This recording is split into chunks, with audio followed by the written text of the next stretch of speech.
புதுக்கோட்டை மாவட்டம் கல்லாலங்குடியில் ஸ்ரீ முத்துமாரியம்மன் கோவிலில் மழை பெய்ய வேண்டி முளைப்பாரி எடுப்பு திருவிழாவையொட்டி ஆயிரக்கணக்கான பெண்கள் கரகம் மற்றும் முளைப்பாரி எடுத்து முத்துமாரியம்மனுக்கு நேர்த்திக்கடன் செலுத்தினார்கள். இதுகுறித்த கூடுதல் விவரங்களை செய்தியாளர் அறிவழகன் வழங்க நாம் கேட்கலாம். வணக்கம் அறிவழகன், இந்த முளைப்பாரி திருவிழா தொடர்பான கூடுதல் விவரங்கள் சொல்லுங்க. வணக்கம். புதுக்கோட்டை மாவட்டம் ஆலங்குடி அருகே உள்ள கல்லாலங்குடி ஸ்ரீ முத்துமாரியம்மன் கோயில் உள்ளது. இந்த கோயிலில் அப்பகுதி மிகவும் பிரசித்தி பெற்ற கோயிலாகவும் விளங்குகிறது. இந்நிலையில் இந்த கோயில் திருவிழா அடுத்த வாரம் காப்பு கட்டுதலுடன் தொடங்க உள்ள நிலையில் இன்று சித்ரா பௌர்ணமியை முன்னிட்டு கல்லாலங்குடி, ஆலங்குடி, பள்ளத்தெழுதி, சிக்கப்பட்டி, கள்ளப்பட்டி ஆகிய கிராமத்தை சேர்ந்த 1000க்கும் மேற்பட்ட பெண்கள் கரகம் எடுப்பு மற்றும் முளைப்பாரி எடுப்பு நிகழ்ச்சி நடைபெற்றது.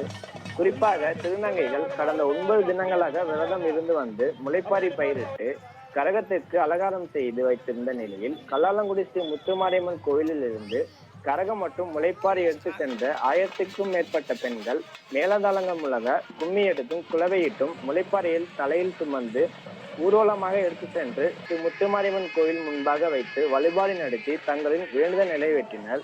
இந்த ஆண்டு நல்ல மழை பெய்து வேளாண்மை செழிக்க வேண்டி நோய் நொடியின்றி மக்கள் வாழவும் நடைபெற்ற இந்த முளைப்பாரி எடுப்பு திருவிழாவில் 1000க்கும் மேற்பட்ட பெண்கள் தலையில் முளைப்பாரியை சுமந்து சென்று ஊர்வலமாக வந்த காட்சி காண்போரை கவர்ந்தது. கூடுதல் விவரங்களுக்கு நன்றி அறிவழகன்.